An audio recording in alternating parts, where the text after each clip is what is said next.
Hey guys, Tammy here, and today we're going to talk about when the other parent interferes. Now, when you're dealing with a narcissist, this is something that happens a lot, right? From all different kinds of perspectives. So I'm going to kind of talk about the various ways that they interfere. And a question I get asked a lot is, how do I protect myself from, this being used against me or whatever? I think we have a lot of fear around that when we've been dealing with a narcissistic person. We're always afraid that they're going to get the upper hand somehow or manipulate the situation.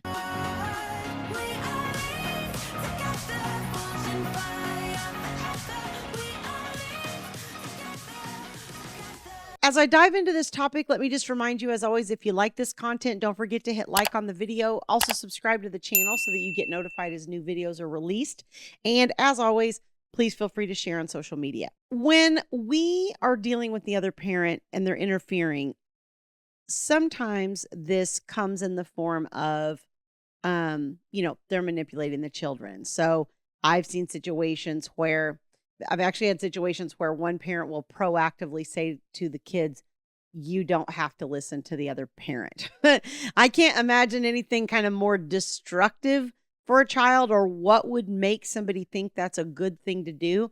But I have seen things as extreme as that. It usually, the tactics a lot of times will involve putting the children in the middle, or they'll do things to just make life difficult for you, right? To interfere in your world and your parenting. Maybe they show up late to exchanges, or they have these different passive aggressive ways of doing that. But I think a lot of times it's kind of like the most way that they interfere is through the children. This becomes really challenging because obviously you want to try to address the stuff and try to put an end to it. But you also have to recognize that a lot of times your children are in the middle and they're just trying to survive this whole situation themselves, right? They're the ones having to go back and forth between the two worlds, spend time with both parents. And frankly, a lot of times they become, manipulated by the narcissistic or high conflict person. And they just do what they can to not get yelled at and to be able to, live their life or whatever. When this parent starts trying to interfere through the child, it can be a tough way to draw a boundary.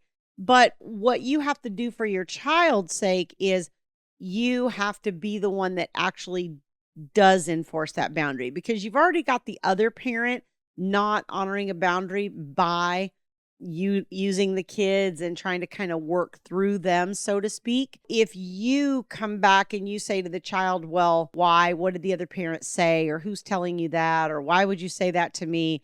Or all these kinds of things, then you're essentially putting them in the middle as well. You're kind of doing the dance with the other parent as far as putting the children in the middle.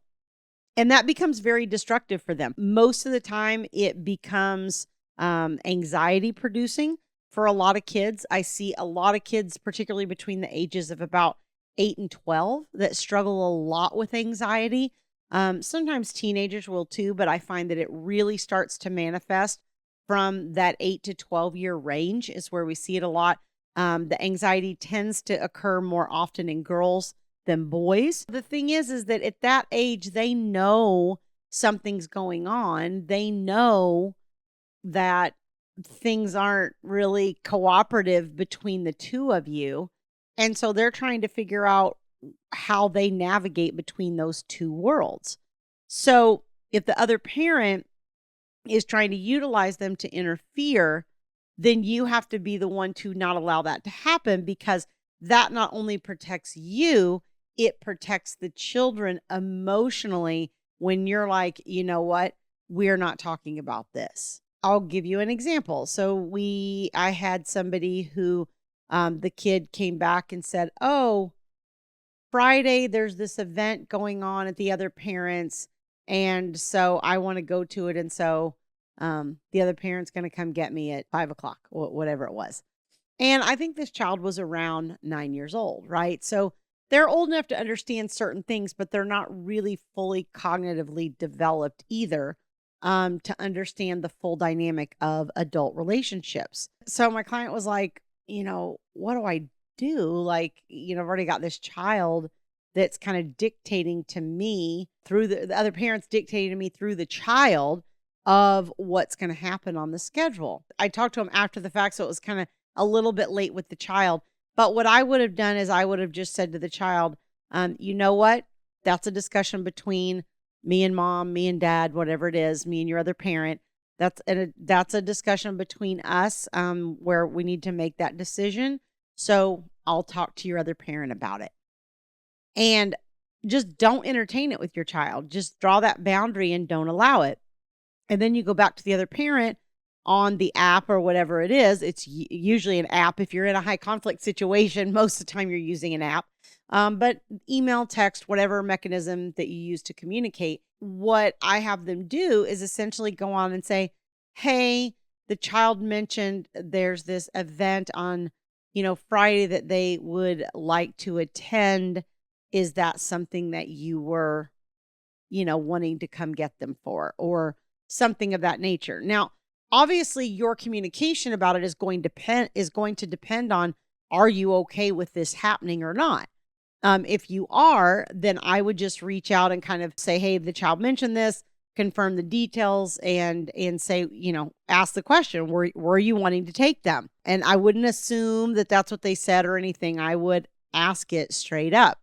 But if you don't want them to go, then what I would do is I would send a message back that says, hey, the child mentioned this event.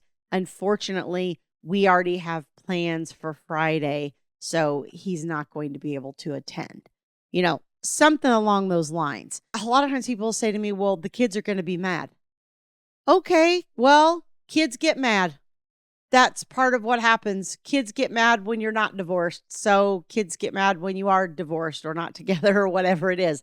Kids are going to be mad, but you can't let the fear of that repercussion keep you from parenting, because if you do, it enables that high conflict parent to use the kids even more as a mechanism to interfere in your world and what's going on, during your parenting time. So you have to, draw a line with these things and not be, I wouldn't go into the app and send a note and say, look, the child mentioned this thing and you didn't even talk to me and you shouldn't have talked about talk to them first. And I wouldn't go there, right? I wouldn't do that kind of thing. I would just give the person the benefit of the doubt, say, hey, the kid mentioned this. Is this something you're wanting to take them to? Or unfortunately, we already have plans and our schedule doesn't, allow for this or whatever. And say it Biff. If you don't know what Biff is, that's a title of a book by Bill Eddy, who's a great expert, attorney and therapist in high conflict cases. And it essentially stands for brief, informative, firm, and friendly, right? So we want to be brief, and we want to be friendly, but we're going to be, firm about it and be like, sorry, the child can't go or whatever. And then if the child's upset about it, the child's just upset about it. And you have to learn to be okay with your child being upset. Your child just isn't always going to be happy with you, and that's okay. I can remember a great example of this is Thomas's ex-wife at one point. I think the kids were about 11 and 12, and they came in and they wanted to go to a different school. They went to school outside or in our neighborhood, I guess, our home. I say outside because the school's literally like right across the street from our house. I walk out my front door, I'm looking at their school. But it was like a K through 12 small school. And so they were on that campus the whole time. They were like in 6th, 7th grade or something when this happened. They've been in this school 5-6 years, whatever it was. And their mom lived about 2 or 3 miles away, not very far. But she had 2 younger children that she was sending to kind of a homeschool hybrid kind of thing that was actually about 30 minutes away from her house. She wanted the boys in that school so that all of her kids would all be, on the same schedule, the same program, the same whatever. Well, the problem for me and Thomas is that's 30 minutes away. And so a lot of our time in the school that we volunteered and, went on field trips and did all those kinds of different things, we would not have been able to do if the children had gone to the school 30 minutes away. And frankly, we were the one that did most of that with his children because mom had two more younger children in her second marriage. And so she was obviously running around doing a lot of that kind of stuff for those two children. But the child came one day and he's like, we want to go to school where our sisters go. And Thomas is like, no. And he's like, what? And he's like, no. And he's like, but we want to. And he's like, I'm sorry. That's not your decision. Well, you're so mean. Mom would let us, but you're the one that won't let us go. And you could just tell that she had talked to them about it and had like made it this great, wonderful thing to them and tried to influence them that this is what they wanted, thinking that they would be able to then get Thomas to let him go to that school. And Thomas just said, no, I'm sorry, you're not going. They were very angry at the time. I remember them being, especially the younger one, he was really, really mad. Thomas is like, look, I know you don't understand, but, this is a decision between me and your mom. And, my answer is no. I don't think he ever even confronted her on it because it wasn't something she ever actually came and outright suggested to him. It just came through the child. So we knew there had been a discussion about it. But Thomas essentially drew that line and said no. And the child got mad and, he eventually got over it. And it's funny because a few years down the road, he was like, wow, why did I want to go to that school? And he understood that it didn't make sense, especially once he started driving and he really started understanding all the different dynamics of getting them there and, getting them back and all that kind of thing. So eventually it kind of came full circle and he understood it. But in the first instance, it was tough because he was really, really angry and mom had kind of blown this up in his head to make him think that it was a good idea. So Thomas had to have the wherewithal to kind of draw that line and say, nope, this isn't your decision. This is between me and the other parent, and we're not doing this. I hope that's helpful. I mean, you do have to keep your boundaries up when the parent is interfering, but you also have to kind of balance that with not putting your children in the middle.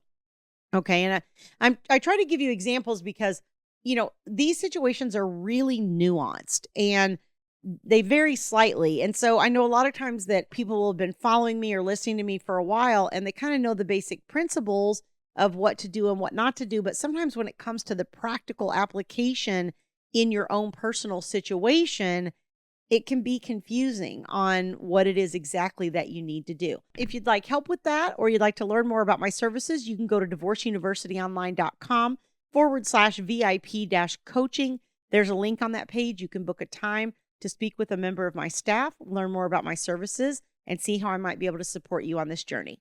Talk to you guys soon. We'll grow in number, fueled by them to see the horizon, turn us to thousands.